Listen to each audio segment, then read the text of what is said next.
Lenora. Lenora is different from others. Years of perfect stitching experience. Lenora linen, cotton cloth and stitching. Pandikad Road, Vandoor. Chaliyar വെണ്ടേക്കുംപൊയിലെ കരിങ്കൽ ക്വാറിക്ക് ഹൈക്കോടതി ഉത്തരവിന്റെ അടിസ്ഥാനത്തിൽ licence നൽകുമെന്ന് ഗ്രാമപഞ്ചായത്ത് secretary. സെക്രട്ടറിയുടെ നിലപാടിൽ പ്രതിഷേധിച്ച് ചാലിയാർ പഞ്ചായത്ത് ഭരണസമിതി യോഗത്തിൽ നിന്ന് UDF അംഗങ്ങൾ ഇറങ്ങിപ്പോയി.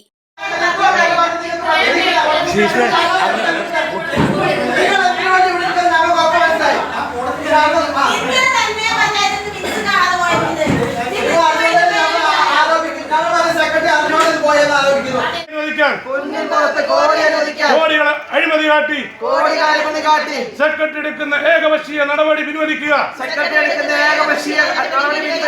പഞ്ചായത്തിന് മിനിറ്റ്സ് കാണാനില്ല. ഗ്രാമസഭയുടെ രേഖകൾ കാണാനില്ല. പ്രതിഷേധം. കരിങ്കൽ ക്വാറി ഉടമ ബെന്നി ജോസഫ് എല്ലാ രേഖകളും ഹാജരാക്കിയിട്ടുണ്ടെന്നും അതിനാൽ ഹൈക്കോടതി ഉത്തരവിന്റെ അടിസ്ഥാനത്തിൽ ക്വാറിക്ക് ലൈസൻസ് അനുവദിക്കാതിരിക്കാൻ കഴിയില്ലെന്നും ഗ്രാമപഞ്ചായത്ത് സെക്രട്ടറി അനീഷ് യോഗത്തിൽ അറിയിച്ചു. ഹൈക്കോടതി ഉത്തരവ് നടപ്പാക്കും മുമ്പ് നിയമോപദേശം തേടണമെന്നും അതുവരെ ലൈസൻസ് നൽകരുതെന്നും UDF അംഗങ്ങൾ ആവശ്യപ്പെട്ടു. നിലവിൽ എല്ലാ രേഖകളും ഹാജരാക്കുകയും ചെയ്ത സാഹചര്യത്തിൽ ഹൈക്കോടതി ഉത്തരവ് നടപ്പാക്കാതിരിക്കാൻ കഴിയില്ലെന്നും സെക്രട്ടറി അറിയിച്ചു. ഗ്രാമപഞ്ചായത്ത് പ്രസിഡന്റ് P. മനോഹരൻ ഉൾപ്പെടെയുള്ള LDF അംഗങ്ങൾ സെക്രട്ടറിയുടെ തീരുമാനത്തെ പിന്തുണച്ചപ്പോൾ വൈസ് പ്രസിഡന്റ് ഗീതാ ദേവദാസ് ഉൾപ്പെടെയുള്ള UDF അംഗങ്ങൾ സെക്രട്ടറിയുടെ നിലപാടിനെ എതിർത്തു. തുടർന്ന് യോഗത്തിൽ നിന്നും ഇറങ്ങിപ്പോയി. ക്വാറി ഉടമയെ പിന്തുണയ്ക്കുന്ന നിലപാടാണ് സെക്രട്ടറി സ്വീകരിക്കുന്നതെന്ന് UDF അംഗങ്ങൾ പറഞ്ഞു. UDF ഹൈക്കോടതിയെ സമീപിക്കും. ഒരു കാരണവശാലും ക്വാറി തുടങ്ങാൻ അനുവദിക്കുന്ന പ്രശ്നമില്ലെന്നും മണ്ഡലം കോൺഗ്രസ് പ്രസിഡന്റ് കൂടിയായ തോണിയിൽ സുരേഷ് പറഞ്ഞു. അതിൽ 2 ഏക്കറിലാണ് കോറി ആരംഭിക്കാൻ വേണ്ടി പറയുന്നത്. ഈ കോറി ഇവിടെ ആരംഭിച്ചു കഴിഞ്ഞാൽ ആ പ്രദേശത്ത് ഗുരുതരമായ പ്രശ്നമുണ്ടാകുമെന്ന് അവിടെയുള്ള ഗ്രാമസഭയിലടക്കം നിരവധി നിവേദനങ്ങളും ചർച്ചകളും അഭിപ്രായങ്ങളും വന്നതാണ്. അവിടെയുള്ള ജനങ്ങൾ സാധാരണക്കാരുള്ള കൂലിവേലക്കാരാണ്. അവരൊക്കെ തന്നെ ഇത് വലിയ രീതിയിൽ പ്രയാസവും പ്രശ്നങ്ങളും നേരിട്ടുകൊണ്ടിരിക്കുന്നുണ്ടെന്ന് ഗ്രാമസഭയിലും നിരന്തരമായി പഞ്ചായത്തിലും അപേക്ഷ നൽകിയിട്ടുള്ളതാണ്. ഇതിനെല്ലാം തന്നെ അവഗണിച്ചുകൊണ്ടാണ് അവിടെ കോറിക്ക് ലൈസൻസ് കൊടുക്കാൻ അവിടുത്തെ ഗ്രാമപഞ്ചായത്തിന്റെ സെക്രട്ടറിയും അതുപോലെ തന്നെ ബന്ധപ്പെട്ട മറ്റുള്ള ആളുകളും ഇതിന് ശ്രമം നടത്തുന്നത്. അത് പഞ്ചായത്തിനെ സംബന്ധിച്ച് വലിയ പ്രയാസമുള്ളതാണ്. അവിടെ നമുക്കറിയാം പഞ്ചായത്തിന് റോഡ് കയ്യേറിയ ഒരു പ്രശ്നം നിലനിൽക്കുന്നുണ്ട്. മാസങ്ങളോളമായി റോഡ് കയ്യേറിയിട്ട് അത് പോലീസ് സ്റ്റേഷനിൽ കൊടുത്തിട്ട് ഇതുവരെ അതിന് നടപടി സ്വീകരിച്ചിട്ടില്ല. അതുപോലെ തന്നെ ആ പ്രദേശത്ത് ജനങ്ങളുടെ പ്രശ്നങ്ങൾ ഇവിടെ വന്ന് പറയുമ്പോൾ അതിന് യാതൊരു രീതിയിലും ഒരു കണിക പോലും മനുഷ്യത്വം കൽപ്പിക്കാതെ അതെല്ലാം കാറ്റിൽ പറത്തി ഈ കോറിക്ക് ലൈസൻസ് കൊടുക്കുമെന്ന തിട്ടൂരമായി മുന്നോട്ട് പോവുകയാണ്.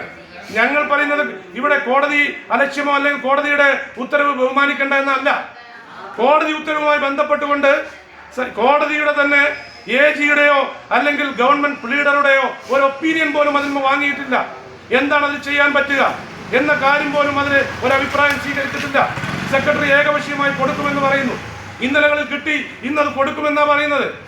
ഒരു അഭിപ്രായം പോലും കോടതിയുടെ അഭിപ്രായം ഇന്നതാണ്, അത് ഇന്നതാണ് നിയമോപദേശം എന്നുപോലും സ്വീകരിക്കാൻ ഈ പറയുന്ന സെക്രട്ടറിക്ക് സമയം കാണുന്നില്ല. അദ്ദേഹം ഏകപക്ഷീയമായി കൊടുക്കാൻ തീരുമാനമെടുത്ത് മുന്നോട്ട് പോവുകയാണ്. ക്വാറിക്ക് ലൈസൻസ് കൊടുക്കുന്നതിനെതിരെ വാളംതോട് ഗ്രാമസഭ പാസാക്കിയ മിനിറ്റ്സ് നിലവിൽ കാണാനില്ലെന്നും സെക്രട്ടറിക്ക് പരാതി നൽകിയിട്ടും ഇത് കണ്ടെത്താൻ കഴിഞ്ഞിട്ടില്ലെന്നും ഇത് ക്വാറിക്ക് ലൈസൻസ് നൽകാൻ വേണ്ടി ഉദ്യോഗസ്ഥരുടെ ഒത്താശയോടെ മുക്കിയതാണെന്നും പോലീസിൽ പരാതി നൽകുമെന്നും വാടകം ഗ്രീഷ്മ പ്രവീണും പറഞ്ഞു. ഗ്രാമസഭയിൽ പ്രമേയം അവതരിപ്പിച്ചിട്ടുണ്ട്. ആ പ്രമേയം ഉൾപ്പെടെ നമ്മുടെ ഗ്രാമസഭ മിനിറ്റ്സിൽ റെക്കോർഡായിട്ട് സൂക്ഷിക്കുകയും ഇതിനു മുന്നേ കോറിയുടെ പ്രശ്നങ്ങൾ പഞ്ചായത്തിലും അതേപോലെ കോടതിയിലും വന്ന സമയത്ത് ഈ മിനിറ്റ്സ് രേഖപ്പെടുത്തിയിരിക്കുന്ന കാര്യങ്ങൾ കൃത്യമായി അവിടെ കോടതിയെ ധരിപ്പിച്ചിട്ടുള്ളതാണ്. എന്നാൽ നിലവിൽ ഈ ഒരു ഹൈക്കോടതി വിധി വരുന്നത് സമയമായപ്പോഴേക്കും മുന്നിൽ കണ്ട് ആ മിനിറ്റ്സ് പഞ്ചായത്തിൽ നിന്ന് തന്നെ കാണാതായിരിക്കുകയാണ്. ബാക്കി എല്ലാ വാർഡുകളിലെയും മിനിറ്റ്സുകൾ പഞ്ചായത്തിൽ റെക്കോർഡ് ആയിട്ട്, അതായത് ഇത് അവിടെ കോറി വേണ്ട എന്ന് രേഖപ്പെടുത്തിയ ഗ്രാമസഭയുടെ യോഗത്തിന്റെ ഉൾപ്പെട്ട മിനിറ്റ്സ്, അത് ഗ്രാമസഭ മിനിറ്റ്സ് മൊത്തത്തിൽ നമ്മുടെ പഞ്ചായത്തിൽ നിന്ന് കാണാതായിരിക്കുകയാണ്. അത് നിലവിൽ ബുക്കടക്കം കാണാതായിരിക്കുകയാണ്. നിലവിൽ നേരത്തെ അറിയിച്ചതാണ്. നമ്മൾ ഇത് കാണുന്നില്ല എന്ന് അറിയിച്ച സമയത്ത് തന്നെ ഉദ്യോഗസ്ഥന്മാരെ ഇത് ധരിപ്പിക്കുകയും, സംശയം എന്ന് പറഞ്ഞാൽ നിലവിൽ ഉദ്യോഗസ്ഥന്മാർക്കല്ലാതെ നമ്മളൊരു മിനിറ്റ്സ് ചോദിച്ചാൽ എടുത്തു തരുന്ന ഉദ്യോഗസ്ഥന്മാരാണ്. ഇന്ന് ഈ ഭരണസമിതിയിലുണ്ടായ സെക്രട്ടറിയുടെ മെമ്പർമാരോട് നേരെ ഉണ്ടായ ആക്രോശത്തിൽ ഞങ്ങൾക്കിപ്പോൾ സംശയമുണ്ട്. പറയാതിരിക്കാൻ പറ്റില്ല. സെക്രട്ടറിയുടെ റൂമിലാണ് ഈ മിനിറ്റ്സ് സൂക്ഷിക്കുന്നത്. മറ്റു ഉദ്യോഗസ്ഥന്മാരാണ് ഇത് കൈകാര്യം ചെയ്യുന്നതെങ്കിൽ പോലും സെക്രട്ടറി ഇതിന്റെ ഒരു കസ്റ്റോഡിയനാണ്. എന്നാൽ താൻ സെക്രട്ടറിയുടെ ചുമതല വഹിക്കാൻ തുടങ്ങിയിട്ട് കുറച്ചു മാസങ്ങളെ ആയിട്ടുള്ളൂവെന്ന് സെക്രട്ടറി പറഞ്ഞു. 15 ദിവസം മുൻപാണ് തനിക്ക് പഞ്ചായത്ത് അംഗത്തിന്റെ പരാതി ലഭിച്ചത്. ഇതേ തുടർന്ന് മിനിറ്റ്സ് കണ്ടെത്താൻ ശ്രമം തുടങ്ങിയിട്ടുണ്ട്. ഇത് കണ്ടെത്താൻ ആവശ്യമായ നടപടികൾ ഉടൻ സ്വീകരിക്കുമെന്നും സെക്രട്ടറി പറഞ്ഞു. കഴിഞ്ഞ വർഷം തന്നെ ക്വാറിക്ക് ലൈസൻസ് നൽകാൻ ഗ്രാമപഞ്ചായത്ത് യോഗം തീരുമാനിച്ചിരുന്നു. അന്ന് വൈസ് പ്രസിഡന്റ് ഉൾപ്പെടെ ഹാജരാവാതിരുന്നതിനെ തുടർന്ന് പ്രസിഡന്റിന്റെ കാസ്റ്റിംഗ് വോട്ടോടെയായിരുന്നു തീരുമാനം. അന്ന് ഉടമ ഹാജരാക്കിയ ഒരു രേഖയുടെ കാലാവധി കഴിഞ്ഞതിനാൽ നൽകിയില്ല.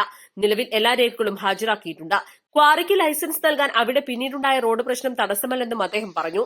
ക്വാറിക്ക് ലൈസൻസ് നൽകുന്നതിനെതിരെ കോൺഗ്രസ് ചാലിയാർ മണ്ഡലം കമ്മിറ്റി ഒരു വർഷം മുൻപ് തീരുമാനമെടുത്തിരുന്നെങ്കിലും പിന്നീട് തുടർ നടപടി ഉണ്ടാവാതിരുന്നതും യുഡിഎഫിന് തിരിച്ചടിയായി. പാരിസ്ഥിതിക പ്രശ്നങ്ങൾ ഉൾപ്പെടുത്തിയാണ് യുഡിഎഫ് ക്വാറിക്ക് ലൈസൻസ് നൽകുന്നതിനെതിരെ രംഗത്തുള്ളത്. എന്നാൽ ക്വാറിക്ക് ലൈസൻസ് നൽകുന്നതിന് പൂർണ്ണ പിന്തുണയുമായി എൽഡിഎഫും രംഗത്തുണ്ട്. നിലവിലെ സാഹചര്യത്തിൽ ക്വാറിക്ക് ലൈസൻസ് നൽകാൻ ഗ്രാമപഞ്ചായത്തിന് മുന്നിൽ തടസ്സങ്ങളില്ലെന്നാണ് അറിവ്. East live, Nilambur. 1000 രൂപയുടെ 18 മാസ തവണകളും സ്കീം 2-ൽ 2000 രൂപയുടെ 15 മാസ തവണകളുമാണുള്ളത്. ഓരോ മാസവും നറുക്കെടുപ്പ്. വിജയികൾ തുടർന്ന് പണമടയ്ക്കേണ്ടതില്ല. Anupama gold gallery, golden diamond, Edavanna, Thiruvali, Othayi.